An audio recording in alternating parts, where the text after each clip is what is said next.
Sorry if this is really long, but felt the need to share after a run-in with my entitled parent, my own sister. She reminded me about this while complaining that her daughter didn't want to hang out with her for her 18th birthday. Little backstory. In the middle of 5 kids and it's a complicated mess from my mom, being married 3 times.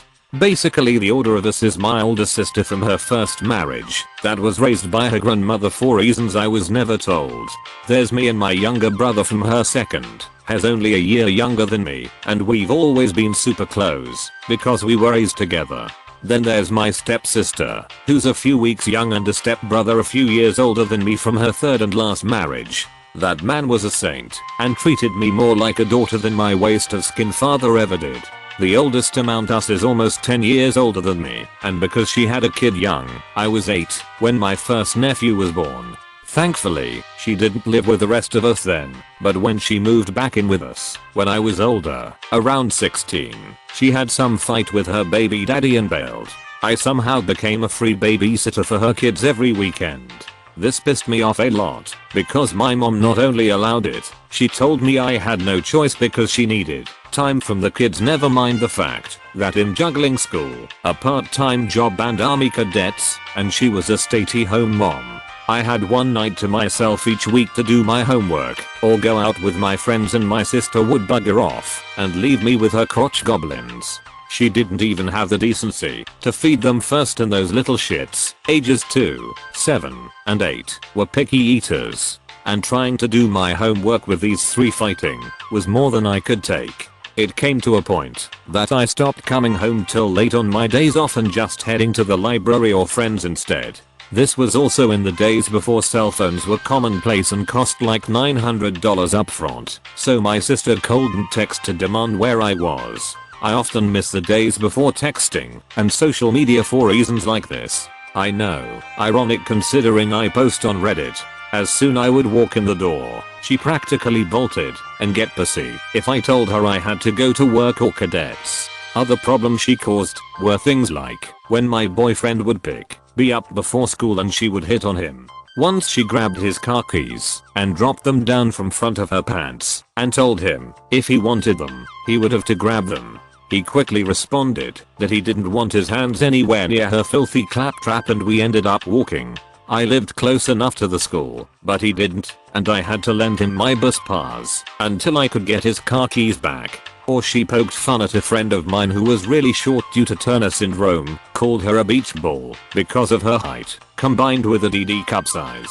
On top of that, my mom and stepdad, who were truck drivers, were home less and less as we got older. My mom had made me start to pay rent when I got my part-time job, about $50 a week. That went into helping the bills. I hated that because I didn't make a lot and bus passes were not cheap.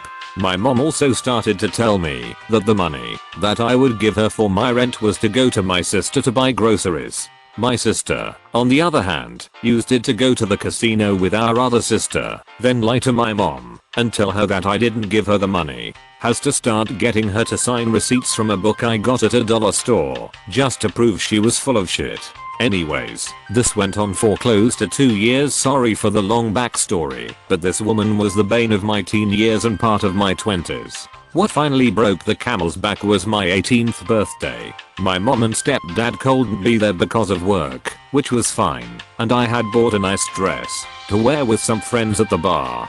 Legal drinking age, where I live, is 18. They also told me they would be home the morning after, so we could grab lunch together after they had a nap. The cast me, C's entitled bitch sister. I got home from school to shower and get dressed to head out. Because of her antic, I had a lock installed on my bedroom door. That, and I didn't want her kids in my room because they would break things. I was in such a hurry that I forgot to relock my door while I was in the shower, and when I got back to my room, she was there trying to zip up the dress I bought on her, but she was too fat to manage it. Me, take that off and get the fuck out of my room. C's, but I need something to wear tonight. I'm going out and you have to watch the kids. Me, the fuck I am. It's my 18th birthday. I'm going out. C's, but I need you to watch them. You haven't been home and I can't afford a sitter. Then I hear a rip as one of the side seams bursts open. Smugly, my sister takes off the dress and drops it to the floor. Sees, looks like you're not going now, who? And she walked out of my room. I check the dress, the stitches on the seam broke, so I could fix it in less than 5 minutes. I call my boyfriend and tell him what's going, and he told me he would handle it, and to get ready to go. I fix the dress, get ready, and as finish my makeup, I hear my sister start screaming in rage. I go outside and barely hold back my laughter. All 4 tires on her car are flat. Then my boyfriend pulls up and I pout at her, looks like you won't be going, who? And we leave. Boyfriend had parked his car down the street and snuck over to let the air out, but not slash them. He wasn't that much of an ass. The night was a blast. What I remember of it, I didn't get home to the ass crack of dawn, just as my parents got home. Mom didn't say anything, just asked if I had fun, and told me to be up by 11, so we could go and eat. I went to my room and collapsed into bed. I heard my sister start to whine to them in the kitchen. Must have thought she could turn this to get me in shot, but my mom wasn't having any of it and tore into her like I had never heard before. Not only was my sister called selfish and childish for trying to pull such a stunt, that she was not living there for free any longer. She was given 30 days to either get a job or leave. She moved back in with her baby daddy 2 weeks later. Apparently she had been seeing him the whole time she was living with us, and was getting welfare checks without giving my parents a dime to help out, while not even buying so much as a box of cereal for her kids. To this day I hate when any of my siblings, even my younger brother, asks me to watch their kids. I don't hate my nieces and nephews, far from it. I just don't want to be in the situation of being that rent-a-free babysitter. I'm also the only one among us 5 who doesn't have kids, and am perfectly content with that. My kids have 4 legs and fur. Now, I was only 2 to 3 years old during these events. All accounts are second-hand from my extremely supportive mother. She doesn't always understand my struggles, but she really tries, and I love her for that. And she never gave me a whole story, so these are just little snippets from her experiences. For some backstory, when I was 2 years old, I had begun to lose my ability to speak. My vocabulary became smaller and smaller, until I was only able to say certain colors. IDKY, but basically I was only able to say stuff like red, purple, brown, etc, etc, and began to experience seizures. I only had 2 and none of them caused any serious damage. I was put on meds that really helped, along with other odd symptoms. And my mom of course became concerned, and took me to a myriad of doctors, got me tested for a large number of diseases and disorders. These tests included Fragile X, which can actually cause symptoms akin to autism, but no dice. One doctor just told my mom I was R backslash asterisk backslash asterisk backslash asterisk backslash asterisk backslash asterisk ED. It was slightly more acceptable in the early 2000s as a medical term. It still wasn't a great thing to hear, and as far as I'm aware was more of a yeah, we don't know what TF is wrong with your kid, so we'll call it that. Until I was tested for autism, and it proved positive. Now, one may think, yay, a diagnosis. You can start treatment and everything will get better. And, that's half right.